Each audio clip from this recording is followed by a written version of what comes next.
C'est une mission qui a commencé au mois de février dernier et qui avait comme but de regarder un petit peu la dynamique sur un sujet particulier, les CPS, la dynamique des acteurs français et comment on se bat dans une concurrence effrénée au niveau international.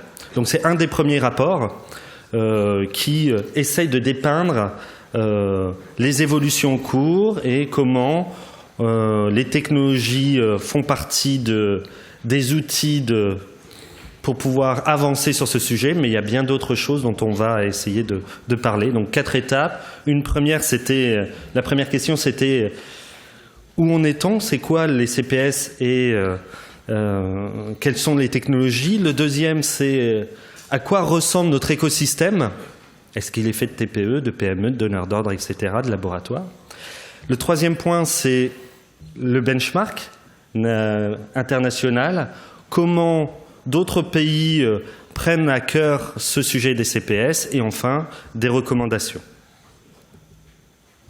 Alors tout d'abord, moi je suis dans un cabinet de stratégie d'entreprise et économiste.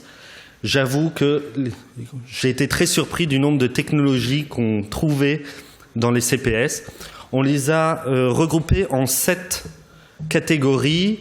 Les CPS donnent des élans sur des questions de collaboration, de prise de décision, d'analyse, d'autonomie dans des environnements plutôt complexes. Et on voit apparaître 7 familles. On en a parlé ce matin de certaines, que ce soit des questions d'autonomie, des questions de sécurité et de sûreté. Et on peut remarquer que chacune de ces familles évolue de façon un peu différente, du fait notamment des maturités des technologies. Il y a 7 familles, mais à peu près 60 technologies à l'intérieur de ce jeu des 7 familles. Alors tout d'abord, il y a certaines technologies qui sont à maturité, on peut penser à la simulation, mais qui sont remises en cause du fait des demandes qui sont faites dans les systèmes cyberphysiques, puisque la simulation doit prendre en compte bien d'autres sujets, notamment au niveau des véhicules autonomes. Mais il y a aussi des familles qui sont totalement révisées par les technologies qu'elles intègrent, notamment l'intelligence artificielle pour les questions d'autonomie, mais également d'analyse des systèmes. Et puis, il y a d'autres sujets qui, dans une précédente étude qui avait été faite en 2010, n'existaient pas. Notamment les sujets, par exemple, des plateformes et des smart services. Donc, on voit apparaître de nouveaux sujets également, avec cette question évidente qui est la désintermédiation. En clair, comment la chaîne de valeur est révisée du fait de nouveaux acteurs à l'intérieur et qui prennent la valeur à l'intérieur de cette filière. Donc on voit apparaître dans ces 7 familles de technologies une multitude d'évolutions. Et si on les classe en bon cabinet de conseil, on peut remarquer que à Apsys et Ordonné, on a mis la recherche et le transfert de technologie entre laboratoire et entreprise en Apsys et en Ordonné, on a mis l'écosystème existant. On voit que la France est plutôt bien dotée sur la plupart de ces familles technologiques. On peut toujours s'améliorer, mais quand même, on fait partie des 8 plus grands pays au monde sur les questions de ces systèmes cyberphysiques. Peut-être un sujet un peu plus à la traîne, c'est celui dont on a parlé précédemment, des plateformes, des smart services, où il faut qu'on s'améliore, puisque sinon, la technologie ne suffira pas à ce que nos filières restent parmi les 8 premières au monde.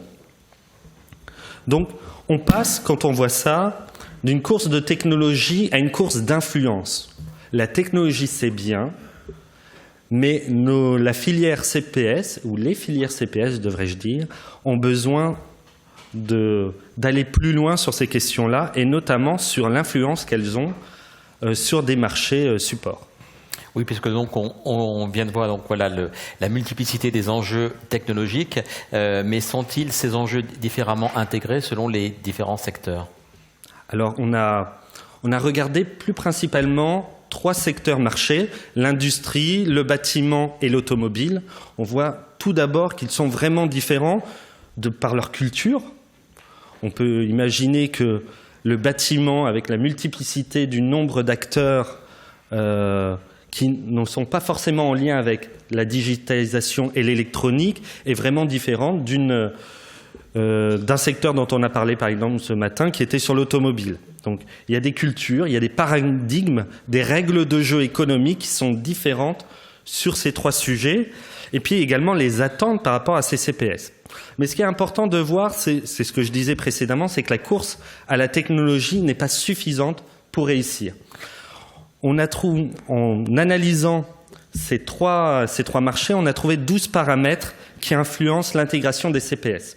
Et on les a mis par groupe de 4. Le premier, c'est ce que moi j'appelle le terreau pour réussir l'intégration de cette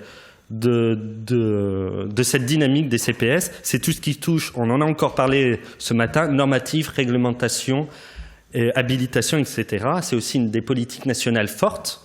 On verra qu'on en a sur ces questions-là, des donneurs d'ordre, on en a entendu quelques-uns ce matin, et puis un marché de l'offre suffisant pour pouvoir faire décoller ces marchés. Ensuite, on a tout ce qui touche aux technologies, qui est un point important pour les technologues, mais qui n'est pas suffisant pour la réussite de la filière. Et puis enfin, il y a toute la question de l'économie et du business model qu'on vient mettre derrière ces CPS. Et ce qui est intéressant, c'est de regarder les pitchs de ce matin qui parlaient de technologie, mais également des business models qu'il fallait mettre en place et qui sont tous particuliers selon les marchés sur lesquels ces CPS s'adressent. Voilà. Et quand on va un peu plus loin et qu'on regarde les attentes, on remarque qu'il y a une multitude d'attentes. Il y a des attentes qu'on retrouve dans toutes les filières, notamment les problématiques dont on a parlé ce matin, de sécurité, de sûreté, d'autonomie, de calcul. Et puis, pour chacun de ces marchés supports qu'on a étudiés, on peut remarquer également qu'il y a des sujets qui sont particuliers et qu'il faut traiter avec toujours en tête cette organisation, cette chaîne de valeur qui est particulière, avec des gens qui ne sont pas forcément du marché de l'électronique ou des CPS ou des systèmes embarqués. Au niveau du poids de la filière ou des filières CPS, 580 000 emplois sont en relation avec des CPS en France. Voilà. Pour une autre étude qui avait été menée en 2014, on était à 387 500 par un cabinet partenaire. Et sur un sujet qui est un peu plus large, on voit quand même une nette croissance depuis quelques années. Je vous ai donné en comparaison le poids de certaines filières françaises pour vous montrer que les CPS sont d'ores et déjà intégrés à l'économie française. Donc, pour vous en donner quelques-uns, la filière électronique, c'est 115 000 emplois. Les ESN et les ICT, c'est-à-dire les entreprises de services au numérique et de l'ingénierie, représentent à elles seules 300 000 emplois. Donc on remarque que 580 000 emplois, c'est pas l'épaisseur du trait. Voilà. Et ça montre bien la puissance existante déjà pour la France sur ces sujets-là. Donc ça, c'est une dynamique pour la France. Et quid des autres pays, de certains autres pays comparables? Alors, ce qu'on a pu remarquer en faisant un benchmark de 5 pays, donc je vous disais que la France fait partie des 8 premiers pays sur ces questions-là, c'est qu'on est sur des stratégies très offensives, très agressives de certains pays. Et on peut souligner 6 points qu'on retrouve dans la plupart de ces stratégies. La première, c'est le choix de technologies clés. Aucun des pays qu'on a analysés s'appuie, ou en tout cas développe la totalité de ces technologies. Il y a des choix qui sont faits. Il y a des choix qui sont faits par rapport à certains marchés support. Donc ça, c'est le premier point.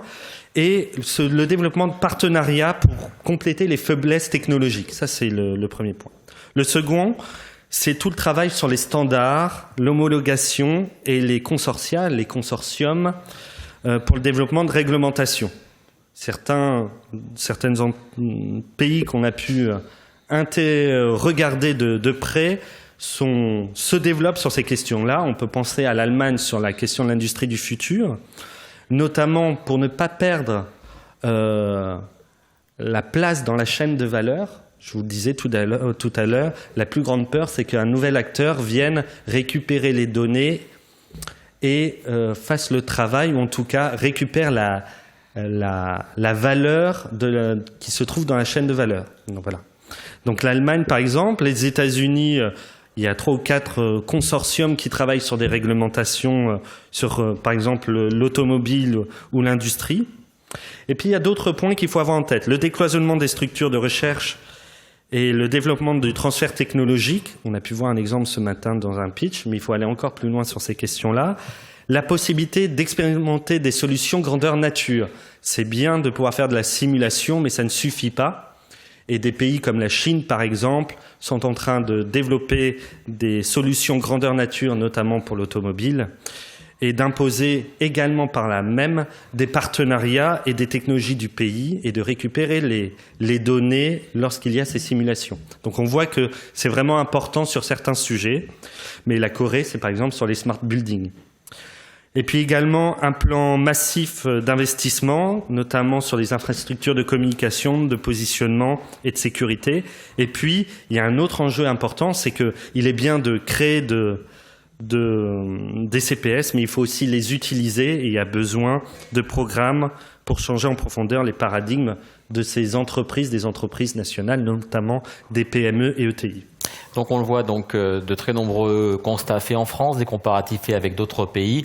Place maintenant aux préconisations, aux recommandations du cabinet Catalyse. Quelles sont-elles, ces recommandations? Encore une fois, c'est à l'instant T, puisqu'elles ne sont pas encore complètement définitives. Alors, il y a 5 axes prioritaires. Le premier, c'est de bien sûr fortifier certaines briques technologiques pour un positionnement fort au niveau de la course technologique, mais également de structurer l'écosystème pour une réponse cohérente. On a vu ce matin, il y a une chasse en meute qui se crée, mais il faut aller plus loin que cette chasse en meute et créer une vraie dynamique de filière. Puis également, il y a besoin d'avoir un maintien sur la souveraineté technologique française.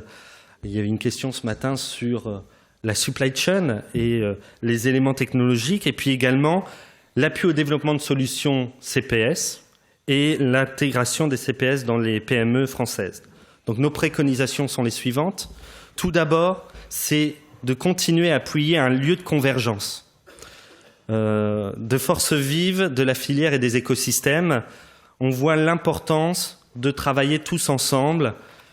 Les systèmes embarqués longs, il faut aller beaucoup plus loin sur la question des CPS et notamment travailler avec d'autres, avec l'Alliance d'industrie du futur, le hub Francia, etc. Il y a un gros travail à faire sur ces questions-là. Le second point, c'est de soutenir les travaux de standardisation, d'homologation et de normalisation.